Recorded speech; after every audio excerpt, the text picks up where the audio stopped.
Amen. Si vous avez été maudit une fois, je vous bénis 10 fois.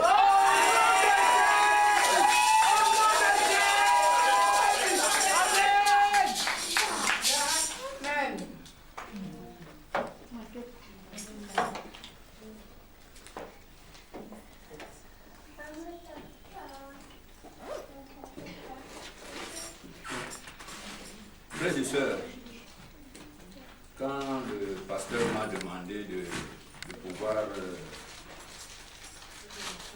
vous nourrir de la parole,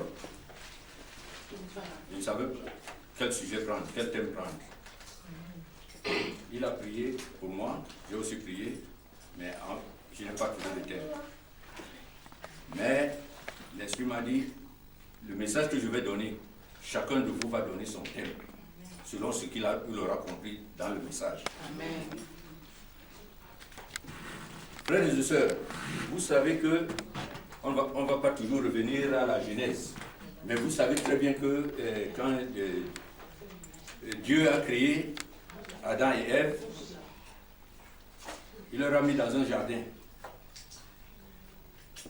Adam et Ève n'étaient ni mortels, ni éternels.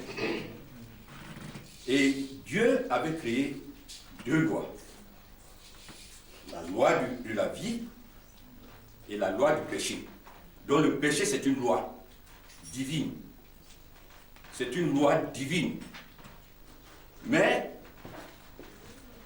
c'est les conséquences du péché qui nous font du tort.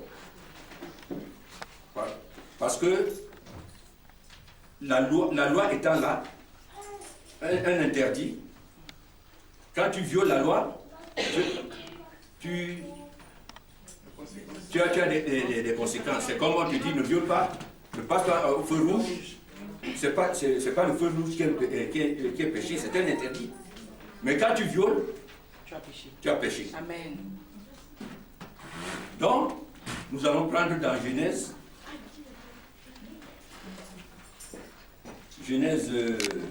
2. Celui qui trouve le passage, il peut nous lire parce que j'ai des problèmes des yeux. Genèse 2, combien papa? Genèse 2, du verset 15 à 17. Je lis la parole au nom de Jésus. Amen. L'Éternel Dieu prit l'homme et le plaça dans le jardin d'Éden pour le cultiver et pour le garder.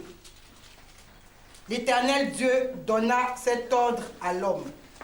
Tu pourras manger de tous les arbres du jardin, mais tu ne mangeras pas de l'arbre de la connaissance du bien et du mal, car le jour où tu en mangeras, tu mourras.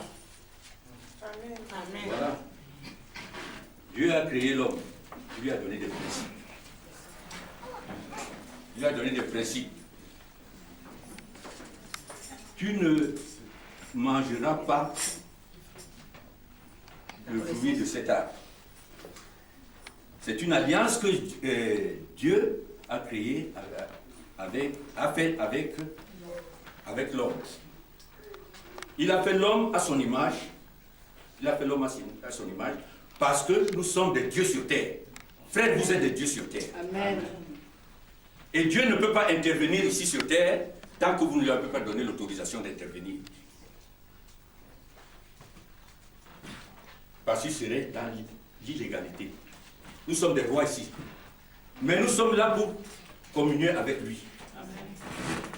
Et c'est pour ça que la prière est importante. C'est la prière qui donne l'autorisation à Dieu d'intervenir sur terre. C'est nous qui lui donnons l'autorisation d'intervenir. Alléluia. Amen. Oui. Donc il nous a donné des principes. L'homme est parti. Il a brisé l'alliance. Vous qui êtes mariés là, méfiez-vous. Vous tissez des alliances avec vos femmes. Nous tissons des alliances avec nos femmes. Amen. Mais, si nous brisons les alliances, il y a des conséquences. Amen. Donc, Ève a brisé l'alliance avec son mari. Si nous partons à Genèse chapitre 3, du verset 4 à 7.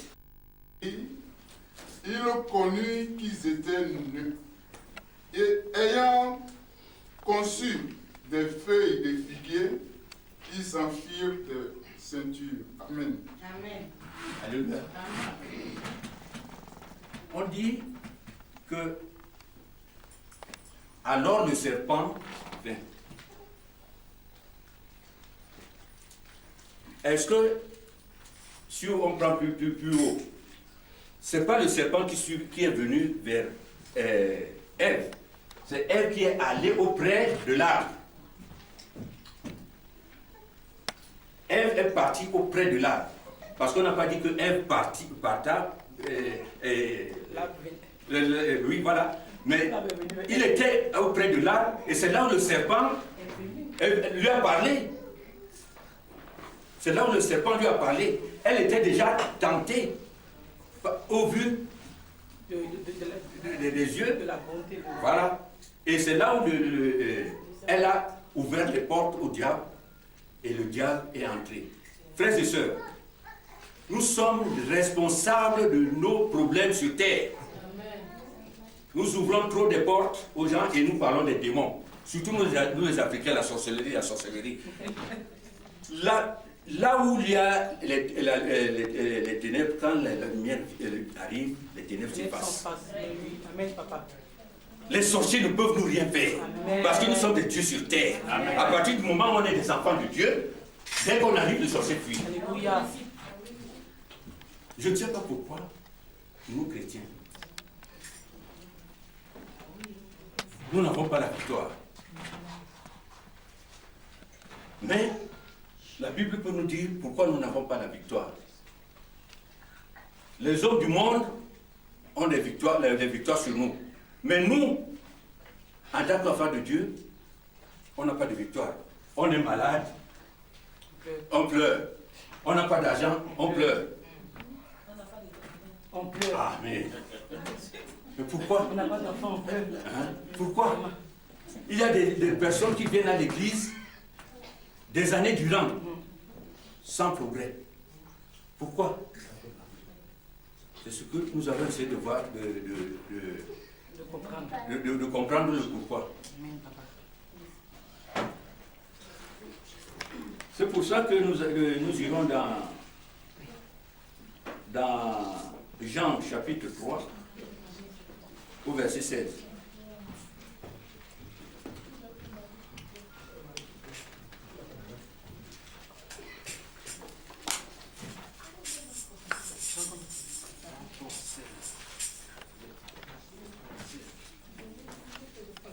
Jean chapitre 3, verset 16. Jean 3, 16. Je lis la parole. Amen.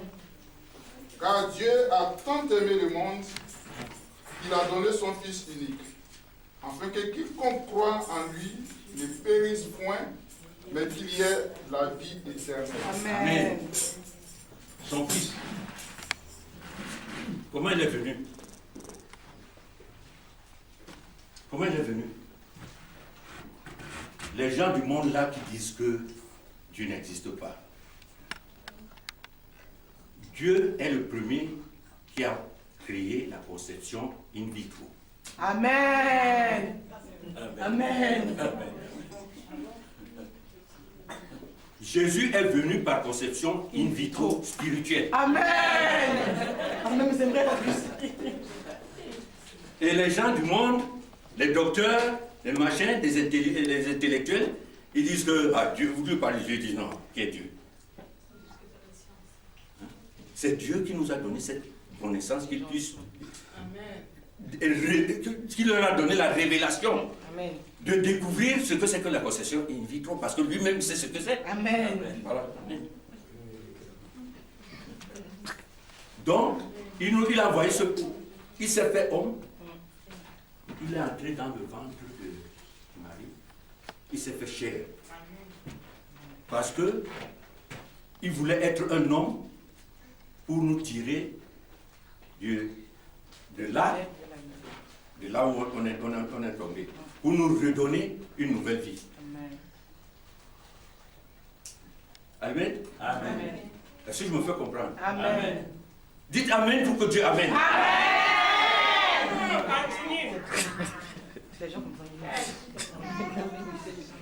Donc, il a fait l'invito, il est venu sur terre. Et c'est pour ça qu'on dit ici, que le frère a lu là, Dieu a tant aimé le monde qu'il a donné son fils. Il est venu alors, pourquoi faire? Pourquoi faire? Parce qu'il allait nous sortir de là où on était. Parce que on naissait mort. Parce que Dieu a dit, quand tu mangeras le fruit de cet arbre, tu mourras. Est-ce qu'ils sont morts? Non. Qui dit qu'ils ne sont pas morts? Ils sont morts. Voilà. C'est pour ça qu'ils ne pouvaient pas voir le royaume de... Voilà. Donc ils étaient morts spirituellement. Donc toi, quand tu nais avec cette loi du péché et tu meurs sans Dieu. Tu meurs sans Dieu. Mais tu as un esprit que Dieu t'a donné. Parce que Dieu ne peut plus communiquer avec toi. Il ne peut plus communiquer avec toi. Parce que l'esprit de Dieu communique avec ton esprit. Il ne connaît pas ton corps, il ne connaît pas ta chair, il ne connaît pas ton âme. Il connaît seulement il te reconnaît par l'esprit. C'est comme ça qu'il communique. Et quand tu nais, puisqu'il s'est écarté d'Adam, toi tu nais mort spirituel. Tu nais mort spirituel. C'est pour ça que même quand on prie, on continue à pécher. On tombe dans le péché. Parce que le péché, c'est une loi. On est avec cette loi-là. Et Jésus-Christ est venu pour nous apporter la loi de vie. C'est pour ça que quiconque croit à lui ne périt point. Amen. Amen. Est-ce que je me fais comprendre? Amen. Donc, Jésus vient sur terre. Il fait ce qu'il a à faire pour nous sauver. Il fait des miracles. Et nous sommes à la dimension de Jésus. Nous sommes comme Jésus. Nous qui sommes nés dans le royaume, on va arriver à là. Mais nous sommes comme Jésus. Mais pourquoi étant enfant de Dieu, on n'arrive pas, prenons d'abord chrétien, étant d'abord chrétien parce qu'on vient à l'église, on n'arrive pas à faire. Non, d'ailleurs, un chrétien, c'est un mot que je n'apprécie pas beaucoup. Parce qu'il n'y a pas de chrétien. Les hommes voulaient résoudre le problème du péché et ils ont créé les religions. C'est pour ça que la religion ne sauve pas, c'est la foi qui sauve. Amen. Jésus est venu donner un enseignement universel, un modèle de vie. Il faut qu'on soit aligné à la loi divine. C'est pour ça que quand je suis chrétien, je dis non, je ne suis pas chrétien. Je suis un disciple de Jésus. Amen. Ce sont les hommes qui ont donné le nom chrétien, parce que Jésus lui-même n'a pas utilisé le mot chrétien. Il lui parlait de ses disciples. Parce que ce sont les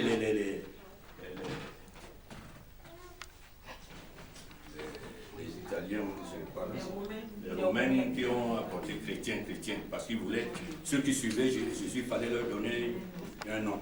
Ils ont dit chrétien. Et il y a eu le christianisme qui est devenu une religion. Bon, donc Jésus est venu pour nous sauver par sa mort. Et parfois on pense que il est venu nous laver des péchés, pas seulement laver des péchés.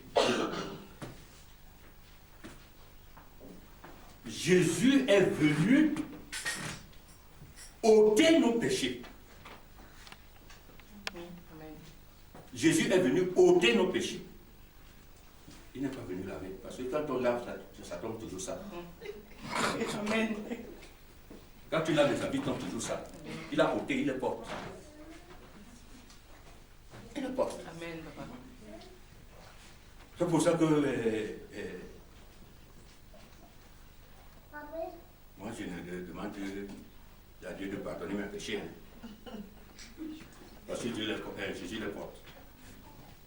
Mais ce que je fais, c'est de me repentir, de ne plus faire la même chose. Et c'est ce que nous devons faire. Quand le Saint-Esprit te dit, tu as péché, tu as péché, tu as péché, repends-toi. Ce n'est pas la peine de te mettre à genoux, parce que Dieu ne va pas comprendre tes prières. Parce qu'il t'a déjà donné. Il a déjà donné ça. Quand tu demandes à ton père, achète-moi une BMW, il te l'achète. Tu vas encore lui demander de t'acheter la BMW. Il nous a déjà donné, il nous a déjà fait porter, il nous a déjà ôté le péché. Pourquoi après demander, Dieu pardonne-nous? Et on est là, écraser Satan.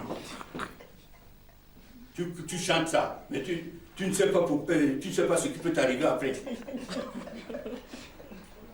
Tu n'as pas besoin d'écraser Satan, il s'écrase lui-même. Amen. Amen, papa. Il s'écrase lui-même. Ce qui nous embête, c'est nos coutumes, nos traditions. On est entré dans la sorcellerie, le marabout. On veut quelque chose, on va voir le marabout. C'est pour ça qu'on trouve nos pasteurs, pasteur, je suis malade, prie pour moi. Tu peux prier pour toi-même, non? Amen. Tu es Dieu. Tu es Dieu. Amen. Amen.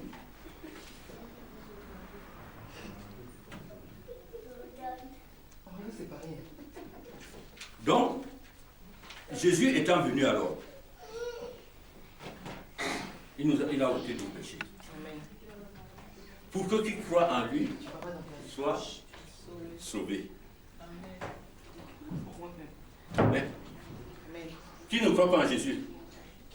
Qui croit en Jésus?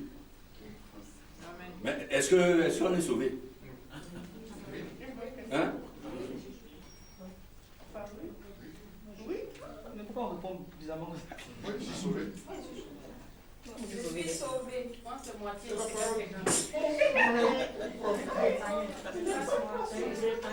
Mais si on est sauvé, pourquoi quand on est malade, on veut, allez, on est malade, j'ai peur. Papa, prie pour moi. Pourquoi? On est sauvé comme ça, parce qu'on le dit. Mais est-ce qu'au fond on est sauvé? Ah, il y a ça aussi.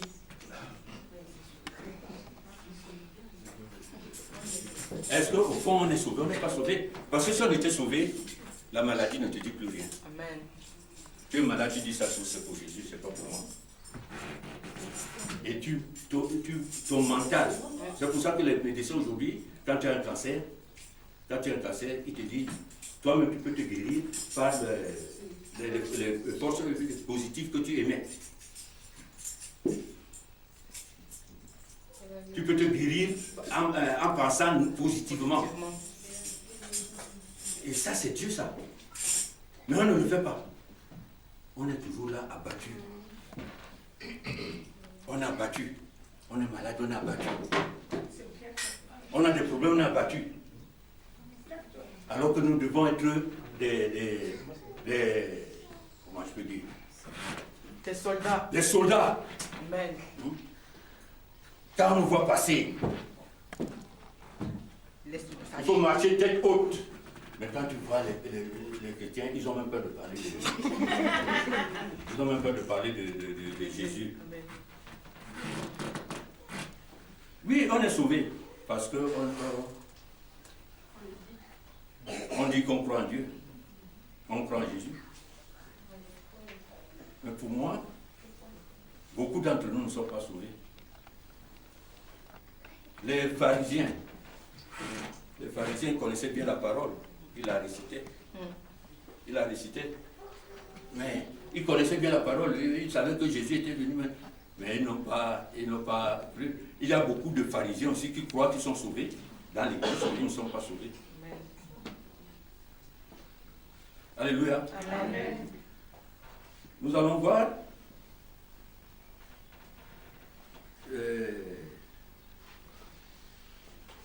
dans Jean chapitre 3, Jean chapitre 3, versets 1 à 6.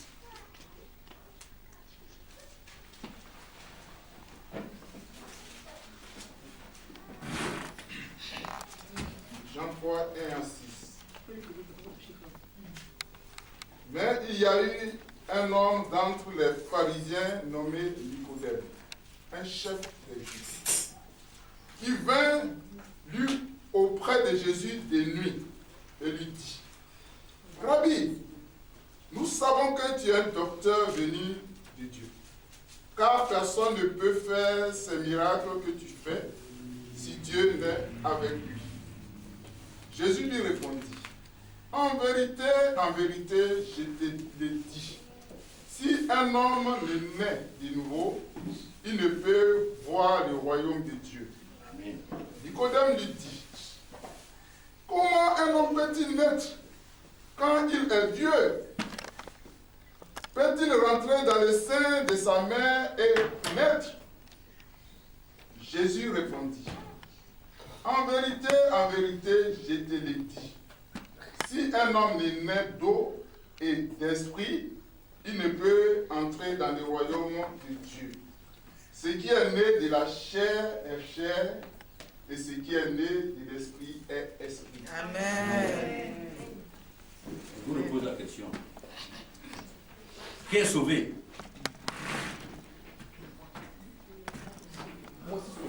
C'est sûr maintenant.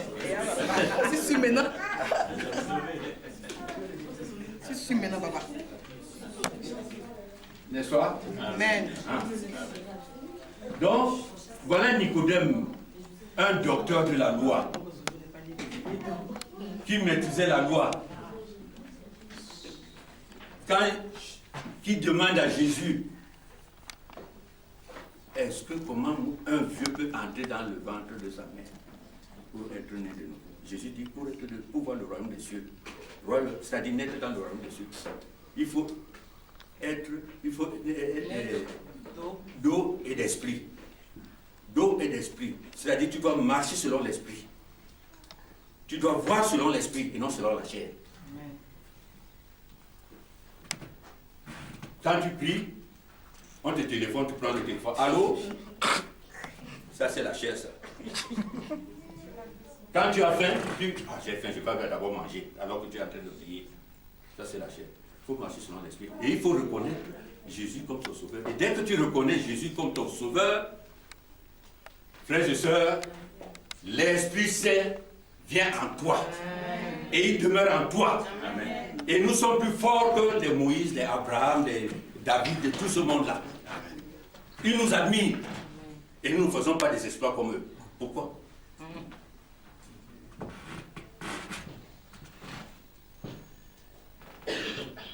Le Dieu habite en nous.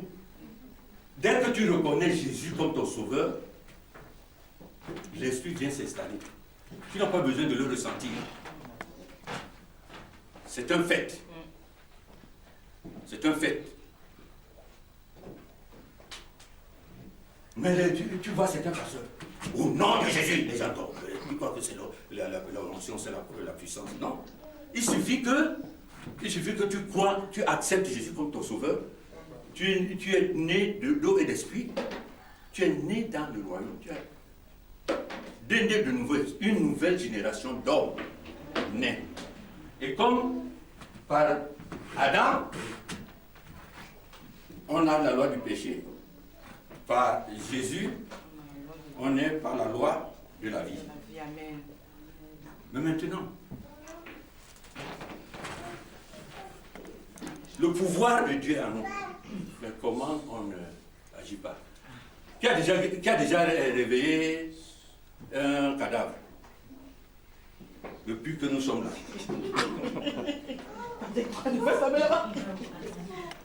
Qui a déjà prié un cadavre de ressuscité? Non. Hein? Pourtant, Jésus a dit qu'on ferait des choses. Le plus grand. Le plus grand. Mais on le prie là, on prie. On n'a n'arrive même pas à Guérir un mal de tête. un mal de tête. Et on est dit, on est des enfants de Dieu. Oui, on est des enfants de Dieu. Mais Dieu a déjà tout fait. Il y a un processus qu'il faut il faut passer par un processus pour pouvoir atteindre ce niveau. Amen. Donc quand tu connais Jésus, tu as de l'onction. C'est pour ça qu'on va partir dans 1 Jean, chapitre 2, verset 27.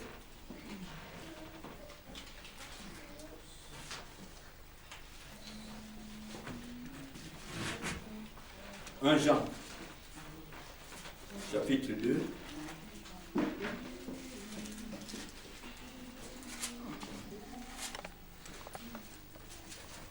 chapitre 2, verset 27.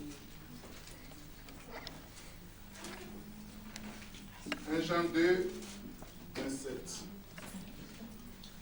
Pour vous, l'onction que vous avez reçue de lui demeure en vous. Et vous n'avez pas besoin qu'on vous enseigne. Mais comme son onction vous enseigne toutes choses, et qu'elle est véritable, et qu'elle n'est point un mensonge, demeurez en lui selon les enseignements qu'elle vous a donnés. Amen. Amen. Frères et sœurs, voilà la clé. C'est ce que le diable ne veut pas que vous sachiez. Que l'onction est en vous et vous êtes puissant. Et quand il sait que vous le savez, il vous met le doute. Vous vous mettez à douter. Et vous vous posez des questions. Vous vous posez des questions. C'est ça, l'onction qu'on vous a donné et qui demeure en vous. Il ne partira plus. Mais maintenant, c'est à nous de le travailler. De la travailler. De travailler cette onction. Donc, on a notre part de responsabilité. Mais on est toujours là en train de courir après le pasteur. On est malade. Alors que tu peux prier pour toi-même. Avec l'onction que tu as, et tu es guéri, tu peux prier pour toi-même, que tu aies du travail. Mais nous, les Africains, on aime trop les marabouts. On prend des pasteurs pour les marabouts. Ils peuvent tout résoudre comme problème. Même ce marabout-là, quand il est bloqué, il demande à Dieu. Amen. Même lui demande à Dieu. Donc, dès que tu as reconnu Jésus, tu as l'onction et tu es né dans le royaume. Tu es enfant de Dieu. Tu es enfant de Dieu. Maintenant, il te faut maîtriser les lois du royaume. Parce que tu es né en France. La République française a des lois. Quand tu nais, tu es bébé. Tu ne connais pas les lois, on te donne à manger. Au fur et à mesure que tu grandis, tu commences à apprendre ces lois-là. Et c'est comme ça que tu deviens citoyen français. Donc quand tu es né dans le royaume, tu es enfant de Dieu, mais il faut devenir fils de Dieu. Amen. Il faut devenir fils de Dieu. Et c'est là la grande difficulté pour nous. Parce qu'il faut la foi, il faut vivre dans la sainteté. Et chaque fois que tu essaies de faire quelque chose, tu vois, tu as insulté ton père la dernière fois, hein, et toi tu te mets à te poser des questions. Tu crois que tu fais du mal. Alors que ça ne devait même plus te poser des problèmes. Il vient, il agite son drapeau, il te rappelle ton passé. Amen. Parce qu'il ne veut pas que tu découvres vraiment que tu es puissant. Et on ne peut pas guérir, réveiller les morts. Quand on est enfant, il faut passer du stade enfant au stade adolescent, du stade adulte. Maintenant, fils de Dieu, Et c'est là où, quand tu arrives même quelque part, tu veux aller à l'Élysée.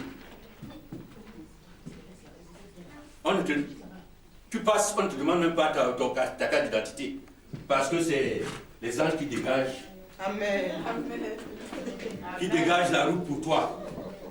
Mais vivez ça, hein. Amen.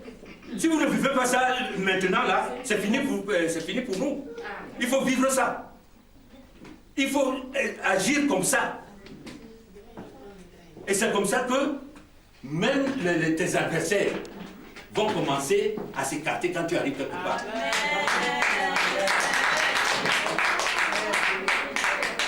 Tu arrives à la sous-préfecture, on te dit reconduite à la frontière. Tu dis non, pas de reconduite à la frontière. Amen. Mais prenez ça au sérieux, hein? Amen. Parce que c'est maintenant qu'il faut vivre dans le royaume. Si vous ne vivez pas là, vous mourrez, c'est fini, hein? C'est maintenant qu'il faut vivre dans le royaume de Dieu là. Ici sur terre, ne regardez pas comme on est au paradis. Vivez dans le royaume. Comportez-vous comme les princes. Amen.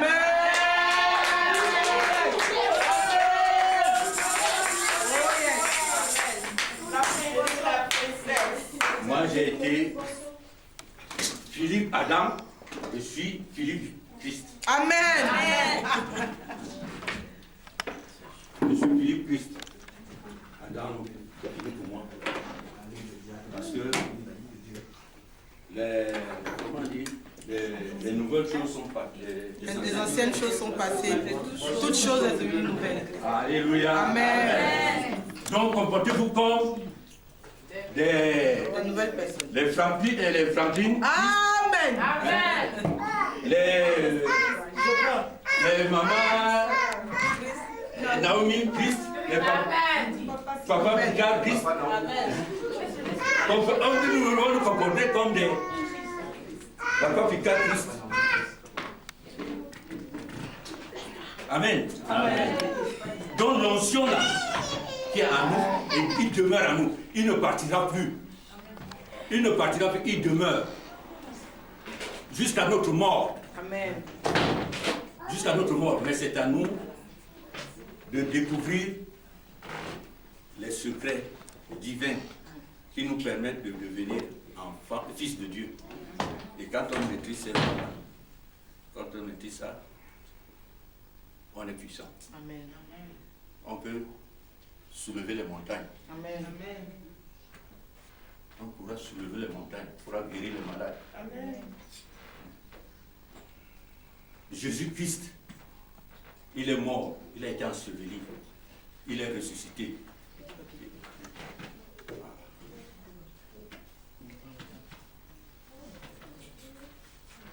Je veux 3 personnes ici. 3. 3 garçons. Garçon, fille. Je suis là. Vous savez bénédiction Ah, vous savez bénédiction. Alors, 4e partie. 3 personnes, vous êtes 3 personnes. Non, regardez là-bas. Fermez bénédiction derrière. Restez là. C'est un patron arrivé au Tunisien. Jésus-Christ n'est pas ressuscité. Il est le premier-né parmi les morts. Amen. Amen. Donc nous devons être nés parmi les morts. Amen. Qu'est-ce qui nous empêche? Regardez. Voilà 3 personnes. L'esprit, l'âme, le corps. C'est comme ça que vous êtes composés. Amen. Quand Adam a péché, parce que Dieu, quand Adam était dans le jardin, il parlait à l'esprit. Avec son esprit, ils étaient un. Mais quand il a péché, Dieu est parti. Donc c'est elle qui commandait le corps. Le corps, c'est neutre. Parce qu'on l'a fait de poussière et on a soufflé, et il devient une âme vivante. Donc lui, il est neutre. Il bouge avec l'âme. Or, Jésus-Christ étant né parmi les morts, nous sommes morts. C'est-à-dire, ces trois personnes-là,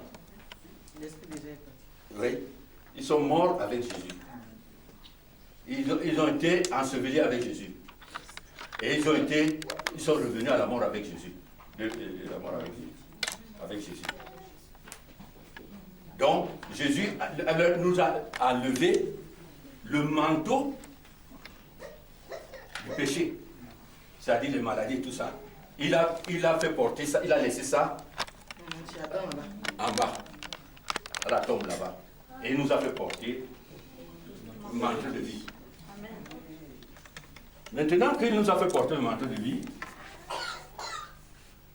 il y a quelque chose qui, avec l'onction que nous avons, qu'on a, mais il y a quelque chose qui nous empêche de progresser. C'est celui-là. Quand on est malade, c'est l'âme. C'est l'âme. Pourquoi? Malgré que l'homme porte le manteau de vie, comme le péché en lui, l'âme continue à commander. Pourquoi? Parce qu'il a encore une casquette de ce qu'il a appris, les traditions. Je mange des foutous, j'ai grandi dans ça. Je mange du poulet, j'ai grandi dans ça. Mon père m'a béni. Mon père m'a fait des quoi manger là. Voilà. Ouais. Tout ça, c'est là. C'est là. Et c'est à nous. Tu as appris à l'école, 1 plus 1 font 2. Quand Dieu te dit 2 plus 2 font 4, font 10, 18, tu dis non. C'est pas possible. C'est là. Tout ce que tu as appris à l'école, tout ce que tu as acquis, les coutumes, les traditions, c'est là. Et continue à bouger avec le corps. À bouger avec le corps. À bouger avec le corps. Maintenant, pour que nous soyons comme Christ, il faut qu'elle commence à travailler sa tête, tout ce qu'elle a emmagasiné dans sa tête. Et c'est ça le processus qui t'entraîne vers fils de Dieu. Tu commences à lui dire, on ne devient pas fils de Dieu comme ça. Oui. Et c'est ça qui fait que nous ne sommes pas puissants. Parce qu'on continue à penser que ce qu'on a acquis, quand un intellectuel entre dans une église, il met le désordre. Parce que lui, il réfléchit par par ses connaissances. Alors que nous devons réfléchir selon l'esprit. Amen. Selon l'esprit. Et que pour réfléchir selon l'esprit, c'est la foi. Amen. On te dit, je te dis, là, toi quand tu vas sortir là, tu vas trouver une voiture qu'on va te donner en cadeau. Tu crois. Mais certainement tu vas dire, ah, comment ça? Tu vas commencer à raisonner. C'est comme ça que le diable nous trompe. C'est un menteur. Amen. C'est un menteur. Amen. Que Dieu vous bénisse. Amen. Donc, frères et sœurs, c'est comme ça, voilà le processus qui peut nous amener vers l'enfant de Dieu. C'est ce processus qui peut nous entraîner à être des enfants de Dieu. Que le doute ne nous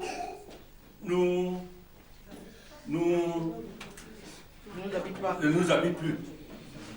Parce que, comme j'ai dit tout à l'heure, l'âme va toujours nous faire travailler. On a cette onction, mais on traîne encore tout ce que le diable a mis sur notre dos. On le traîne encore. Parce que il faut aller forniquer. Il faut aller forniquer. Malgré qu'on est déjà dans le Seigneur, il faut... je vois une belle femme, une belle fille. Ça, ce sont les fardeaux que le diable nous met sur le dos. Il faut éviter ça. Il faut éviter ça. Et c'est ça qui nous empêche d'aller vite à être des enfants, des fils de Dieu.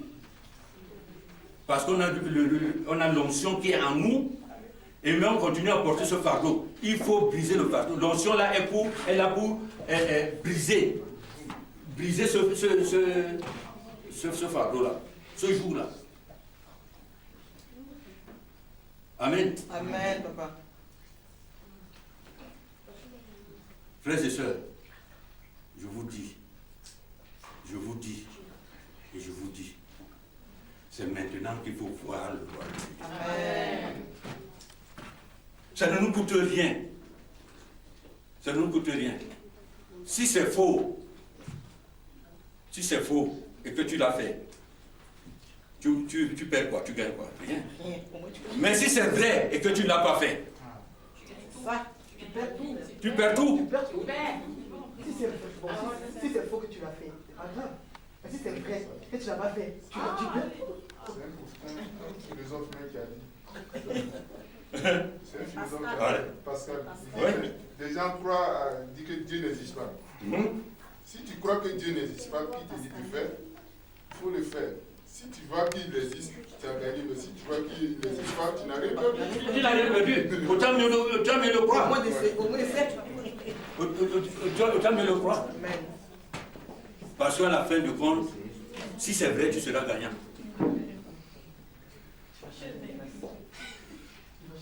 À la fin, tu seras automatiquement gagnant. Frères et sœurs, encore une fois, pardon.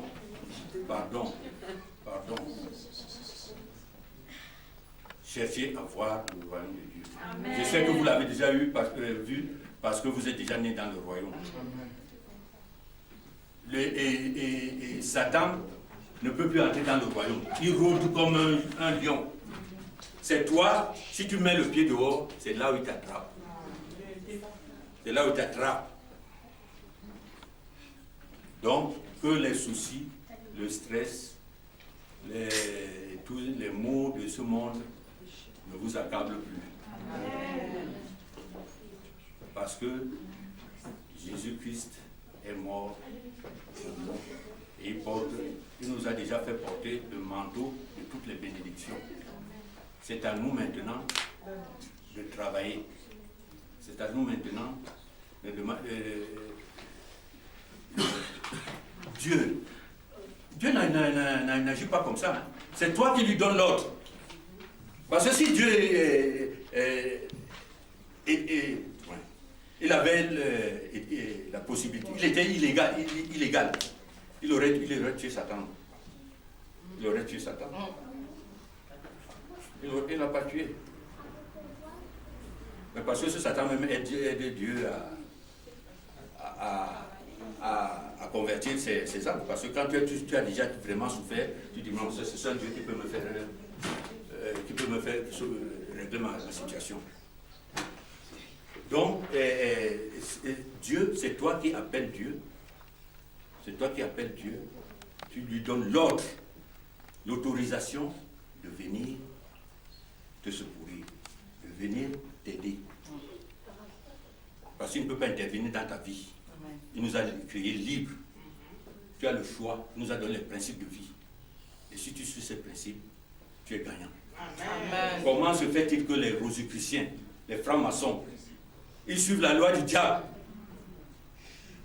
Ils profèrent, mais c'est une loi qui leur coûte cher. Mais toi, tu as une loi qui ne te coûte pas cher, qui ne te coûtera pas cher. Et tu seras béni, parce que tout l'or et l'argent appartiennent à Dieu. Et nous, on est pauvres. On n'arrive pas à se construire des maisons, on va faire des prêts, on nous refuse des prêts à la banque. Et on est enfant de Dieu. C'est tout simplement parce que nous-mêmes, dans notre mental, dans notre esprit, dans notre âme est malade. Cherchons à guérir notre âme. Amen. Soyez bénis. Amen.